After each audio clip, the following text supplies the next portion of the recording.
Press cross button.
You sure?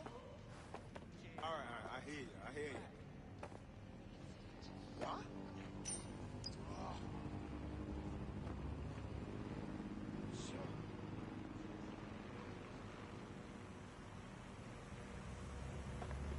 Why, what one?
Yes, we're getting bigger and bigger.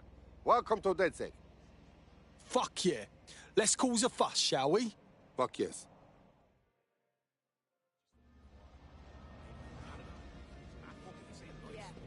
Are you trying to start something? You can do a lot better. I believe in you. Oh, cool.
Sod off, drone.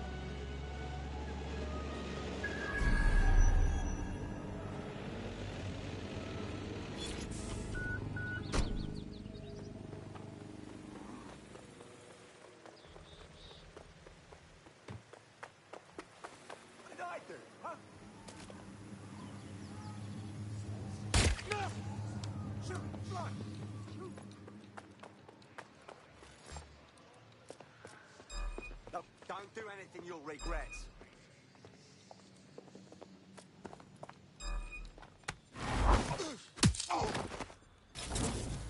Did you hear? What was that? To me? What? Give up!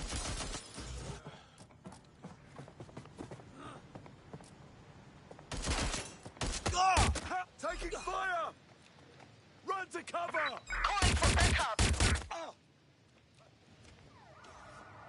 You're just making this worse! Get down! Get down! Getting to cover!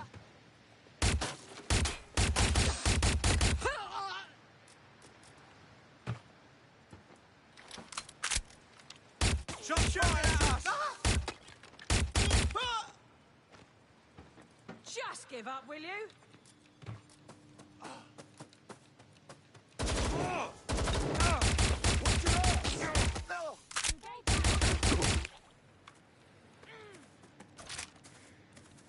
You're not going to escape.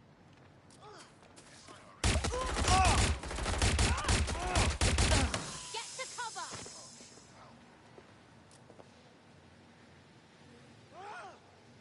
Where's my backup? I'm down! Oh! Going to investigate.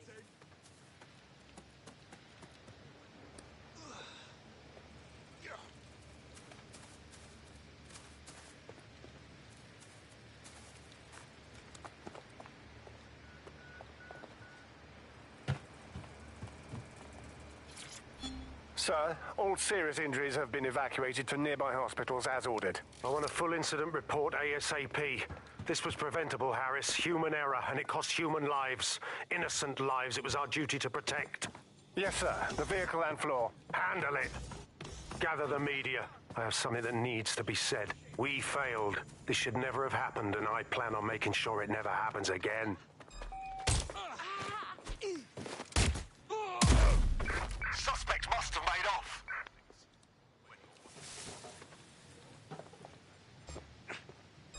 Gun on the ground!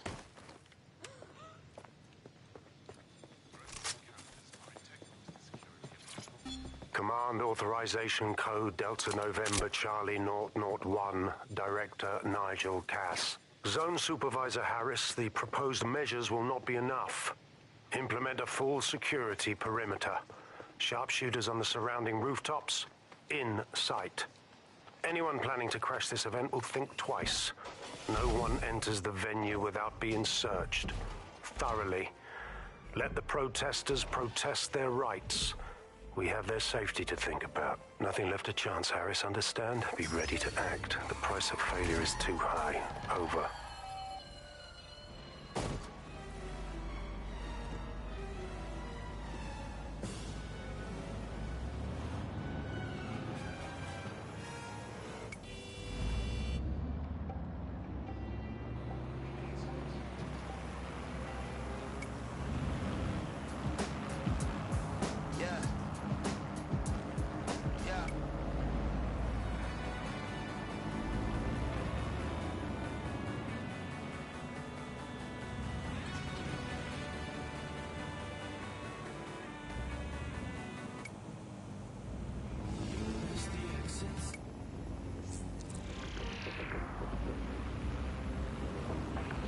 Coming up today on The Upload, we're talking about Sky Larson, the enigmatic founder of Broker Tech. Everyone knows her name, but no one knows too much about her. We only really see her these days as a hologram. She was pretty young when she launched Broker Tech, the company that is best known for introducing Bagley to the world. Nowadays, it's hard to remember a world before Bagley. Bagley is the most advanced, significant AI of our time, and it's really blown all the other AIs that were created out of the water. And I think that what Sky Larson's done with Bagley is absolutely incredible. Yeah, I mean, I can't really imagine the optic without it. But what do you know about Sky Larson herself? Not a lot, other than that she's actually pretty incredible. I've followed her work for a long time, and she's always been a pretty private person. I know that she supposedly grew up in the countryside, but there isn't actually that much more we know about her, other than this tech that she's put out into the world. I've always found it a bit creepy that she's so obsessed with this idea of transhumanism.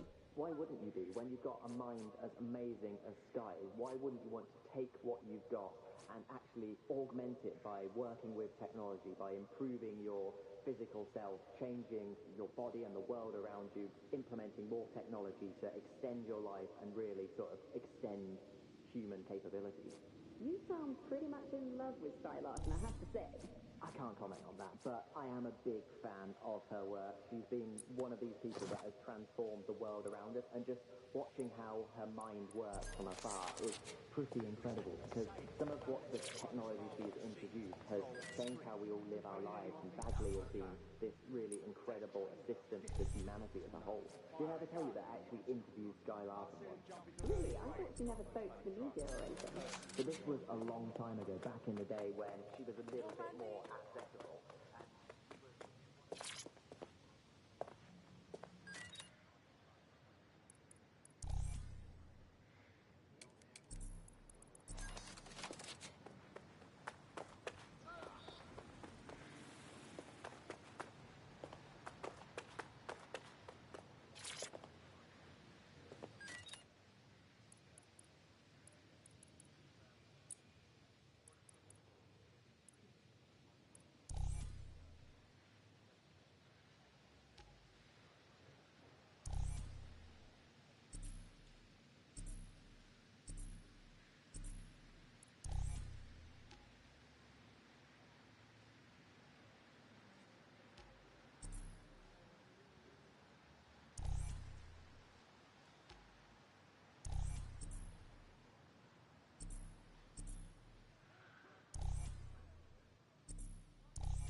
And Prime Minister Jeff Khatami isn't even around to pretend to care. How did we It goes from a consumer paradise to a place of empty gel and fighting for supply? What turned around and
I'm just minding my Nice clothes. Shame about the model.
Even if we're just like roughly close, we're talking about hundreds of millions of pounds.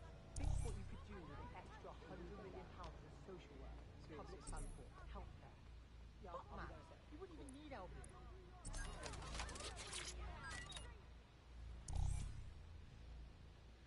I couldn't believe what I did the other day. I was jogging in the park, which is usually uneventful, but this time was out in a desolate checkpoint. I was getting off the tube and the tram was there asking for money. That was the new one. Oh, my! For some reason, I looked twice, and then I realised the guy who I went to school with, smart guy, no real problem, terrible teacher. So I talked to him, I wanted to be there to run.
And nobody believed anything at all. And that is the perfect environment for an authoritarian voice to come in and say, no, wait, we are the truth. So the ground for this environment really got created when we had suddenly authoritarian politicians everywhere. Anything that threatened them. Pardon me. Information, that's fake news. And again, we got in a situation where nobody really believed anything. And the trouble is if you were telling the truth, it's very hard to get your message to cut through all of the noise of all of the disinformation that's there. So like, you know, you remember Out on the Edges, there was this story about when they would take a house by force, they would take any infants and they would crucify them. And that's a great, fantastic, viral story. And how do you counter that story?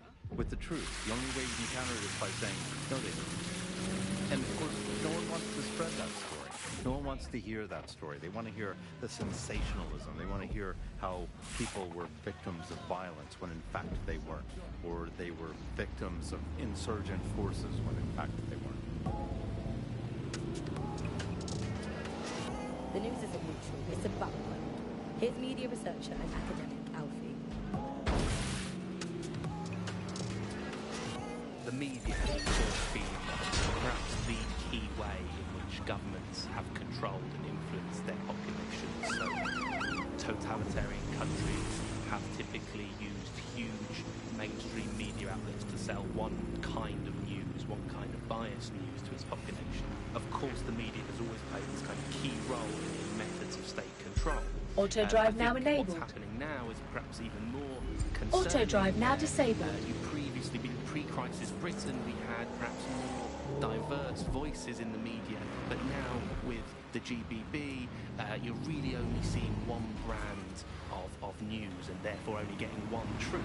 So people end up with a very biased and controlled idea of the reality and the world that we're actually living in. There was, of course, many concerns and many problems, but in a way there were some positive things that, like, not all information was coming from one place, and so you'd have kind of far-right media outlets developing and then left-wing media outlets developing to combat those and kind of challenge the mainstream newspapers, TV stations, radios, and make sure people were questioning the validity and truth of the information they were receiving. So whilst there was the digital afforded more fake information, it also makes us suspicious and sceptical of information and makes us question the information we're getting. And I think in pre-crisis Britain it might not have seemed great at the time, but there was something positive about that there was a lot of distrust in the media and Auto drive now enabled. Being told, whereas now I think you're seeing a return to a more traditional and older pre-digital sense, actually, of people just trusting what they're told, and that's why we have to be here with radio stations like this to challenge those conceptions. Most citizens feel pretty hopeless, I think, and unable to fight back against these kind of huge mainstream corporations that simply entrench and support the ideals and ideologies of the state. It can seem very hopeless indeed, but I think, you know, the fact that you're out there listening, we're in here talking, shows that there is still a space to combat these false truths and disinformation that's being sold to us, and that it's never possible really to completely shut down, despite all the technologies that they have at their disposal and all the financial and corporate power and all the physical power. It's never quite possible to shut down people's desire to get to the truth and fight for their own ideologies and values, and you know, we're out here starting that task, so don't give up hope.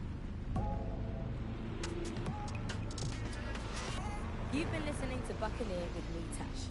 We'll be back soon with more of what you'll never hear on the GBB. Keep listening, keep sharing, and keep resisting.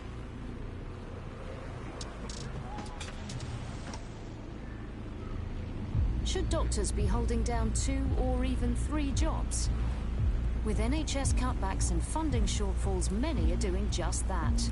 Tune into GBB tonight for the full story.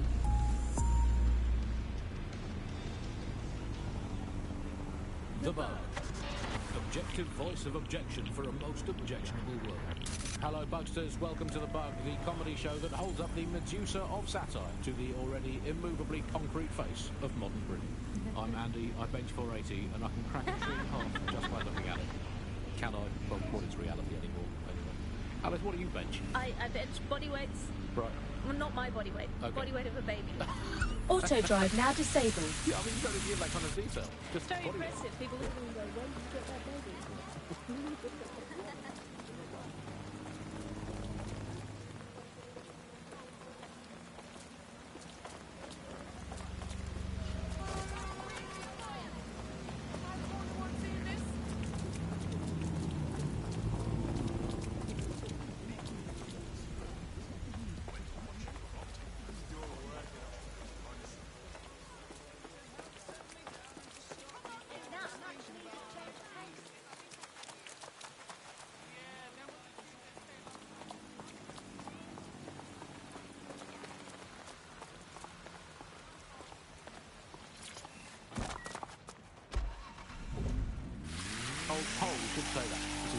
any poll. This is an official poll, right from the very heart of government. It's not a knock-off fake poll of an elderly couple and their mangy old dog sitting on a bench waiting to die. This is an official poll.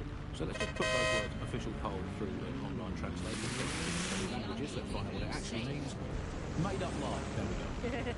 Glad to clear that up. I don't think it's fair to say entirely trust these official polls. This place has seen better days. They could publish an official poll saying that over 99.9% of children like ice cream, and I would instantly assume that all children now hate all ice cream and would prefer to eat a bucket of gravel mixed with dead badger. They could publish an official poll saying that 10 out of 10 cats prefer cat food to being whacked with a tennis racket, and I would assume that all cats have gone vegan and are queuing up outside Wimbledon meowing, choose me, choose me. I trust these polls as much as I trust someone recommending a movie that they watched during a breakup.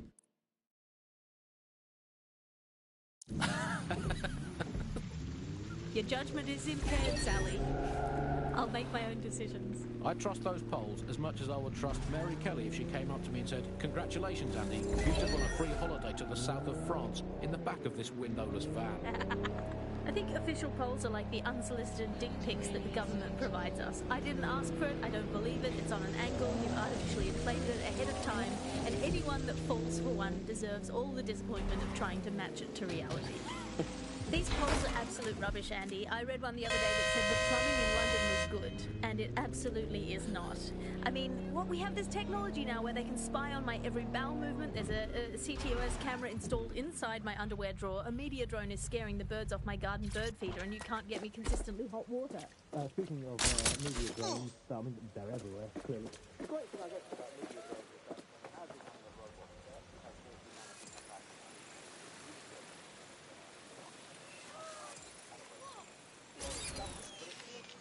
That drone's spinning out.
All Crown Estate properties for some magic beans.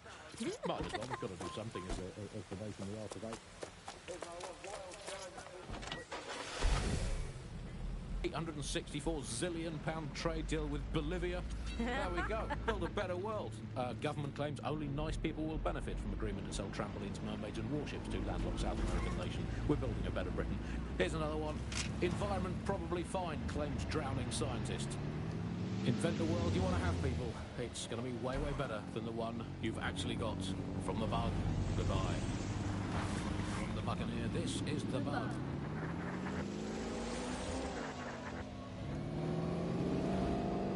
After yet another death in custody, an increasing number of critics are accusing Albion of systematic prisoner maltreatment.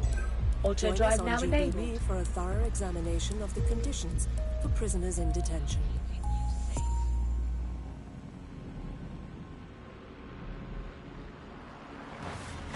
You're listening to The Bug. May cause nausea, vomiting and headaches. And you're listening to The Bug, the Resistance comedy show brought to you by the Buccaneer Network. I'm Andy, joining me, as always, Alice. I'm excited to be here. Apparently, the Resistance is not going well. Again? Well, there has been some news about DedSec, the Resistance and/or terrorist organisation, delete according to preference. Not preference, sorry, delete according to whether or not you work for the government, SIRS, Blue McKellies or Albion. According to a SIRS official, DedSec is no longer a threat, which I guess is true in that it was never a threat in the first place. Reminds me of when my great aunt Gladys had her appendix out. Oh, Andy, that surgeon's a real threat, waggling that knife at me, trying to knock me out. Well, they called a scalpel and an anaesthetic, Gladys. Anyway, if Sir's officials say DedSec is dead and buried, I guess we have to assume that DedSec's never been stronger. But I do worry, Alice. I mean, sometimes I think, is there any hope? Do you still have hope? I don't think I'm allowed to have hope. We're living in the self-selected, algorithmically designated information equivalent of a propaganda state, and every resistance that I've ever seen is weaker than the British pound. I feel like hope is an expensive thing to buy these days. Right. I mean, is it all totally pointless? What we do? I mean, it can feel pointless, but then again, I've spent almost all of my life doing pointless things like watching sport, thinking about sport, thinking about watching sport, learning French and hoping for a better future. All completely pointless. But yeah, I've done them, so we might as well carry on. Is there a light at the end of the tunnel? Yes, I think there is. Unfortunately, what is that light? Is it an oncoming train? Well, no, it couldn't be. Obviously, that train will be late or cancelled. Is the light at the end of the tunnel a burning effigy of the concept of hope? Quite possibly. Is it the soul of Sky Larson imploding into its own vacuum? No, well, is it the ego of Nigel Cass that is now so big that it's sucked all the light in the universe into itself? I think that it's most likely is that, but we'll never give up, Bug fans. This resistance will never die. And one day, we will again be free. Free from these technological Auto-drive now free disabled. to choose our own futures, free to live our own lives, free to waste our time watching people bake cakes and dance badly again. Auto-drive now enabled. Over and out. Before we go, time for a quick bug off. I'm going to nominate this week Sky Larson. Here at the Bug, we are all in favour of strong, powerful women. And in many ways, Sky is the ultimate feminist icon, proving that women can do just as abominably awful things to this planet as men. I mean, overall, Alice, I think we're still ahead as men, but you lot are catching up. Fair play to you. You are listening to The Bug. Has Bloom been hacked? While Bloom has so far denied rumours that any data breach has occurred, millions fear they are soon to have their digital secrets exposed. Visit GBB for more on this developing story.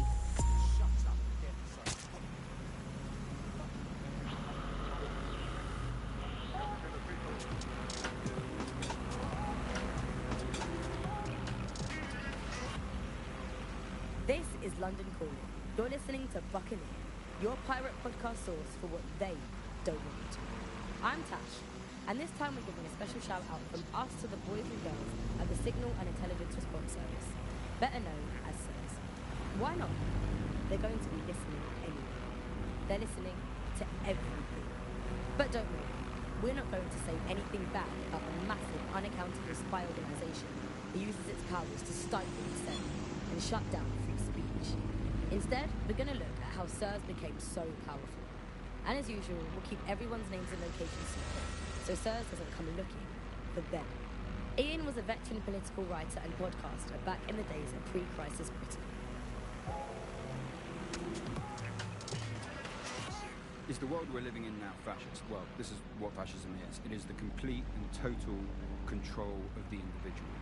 The desire to basically say to the individual, nothing in your life matters. On an individual basis, you are now part of the whole, part of the nation, and the only meaning that you will find in your life is to become part of the nation. What is a nation? A nation doesn't mean anything, right? The nation is basically just encapsulated by the leader that takes over, that claims that he, has this sort of access to the soul of the country, to the soul of the people. He never does, it's just a myth, but that's what they go for. And on that basis, they take the right to control every aspect of your life, from who you talk to where you eat, to where you go to hang out with your friends. And what we're seeing now is a contemporary iteration of this process where you get corporations and the state operating in tandem, basically molded into one another. But that isn't that rare. I mean, you saw exactly the same thing in Nazi Germany. You look at the concentration camps that operated in Nazi Germany, there were private companies in those camps making use of that slave labor. Fascism often works with corporations, and it's doing the same now. That's the way in which they track what you do. That's the way in which they track who you talk to. They operate as each other's proxies. Charles is an expert in the dark arts of surveillance who worked to set up democratic media in post-communist states. How did it go so wrong in Britain? We're looking at all the wrong things when we look at Britain's crisis. There's a lot of concentration on data, how that's been used and manipulated, and what we haven't looked at is the power structures and the profit that lies behind this. For example, if we examine what actually happened, there's a There's a company that's really very interested in selling passports and making it easy to provide visas for investment and so on. And historically, throughout the world, they've been working with this big data manipulation company in order to overthrow governments, and then suddenly all the chickens came home. Auto drive now Nobody disabled. could find any receipts for what was paid for. Nobody could figure out how things were done, but everybody had a feeling that something really stunk, and they couldn't figure it out. And yet, it was standing there in their face the whole time.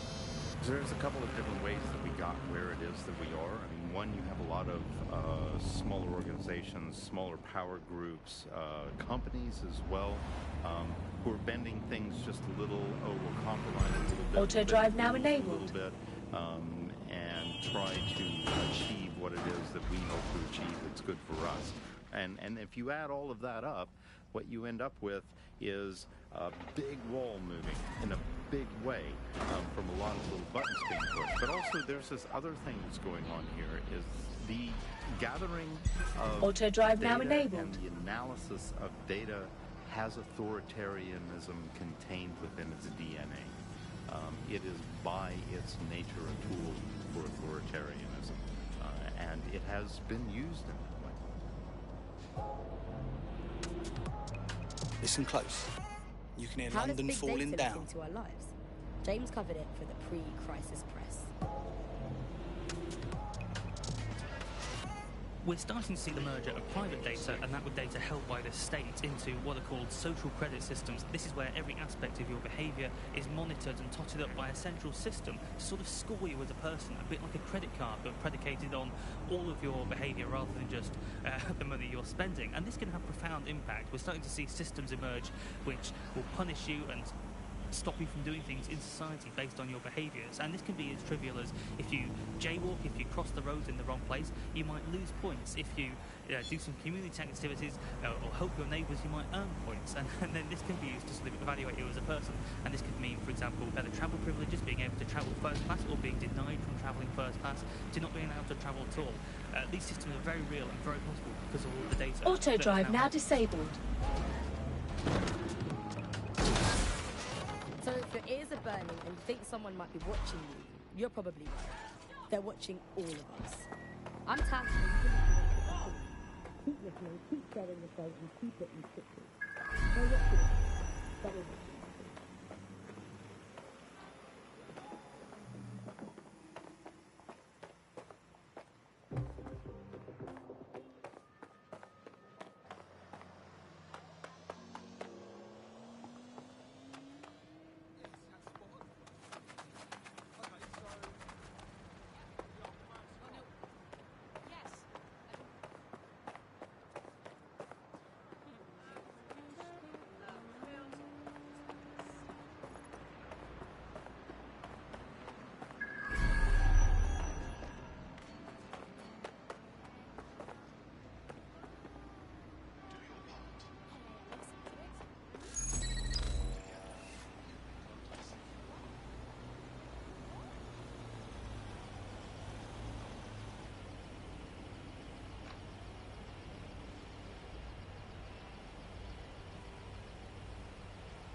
thing's mental.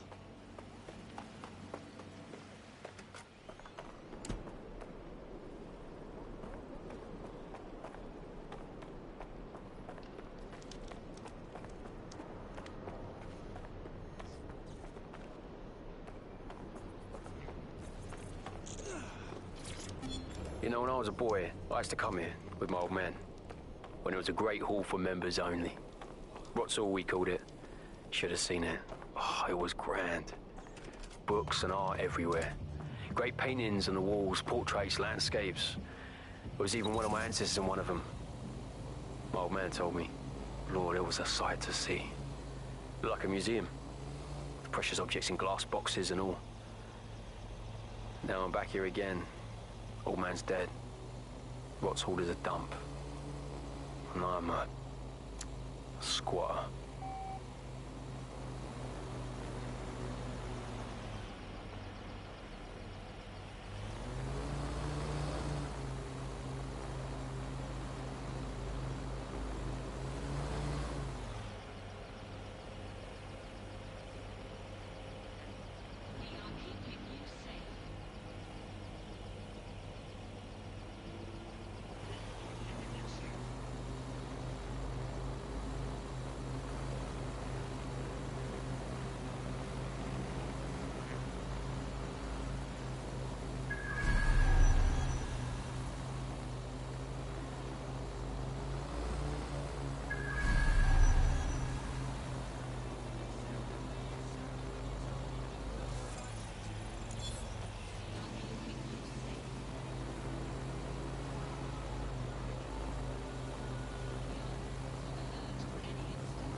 Combat mode.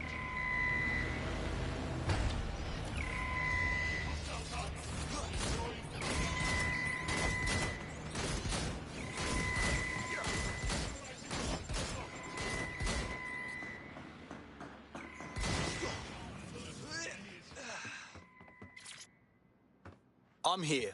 Let's do this.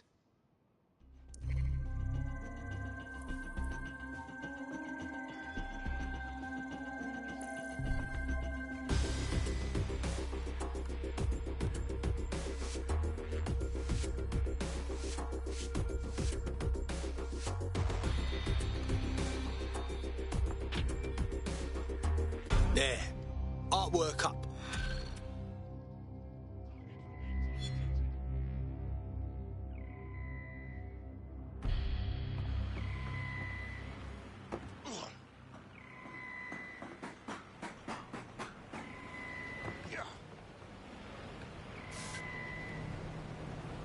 Searching for target. Resuming patrol. Target resisting arrest. Using restraining measures.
Won't turn down this good fortune.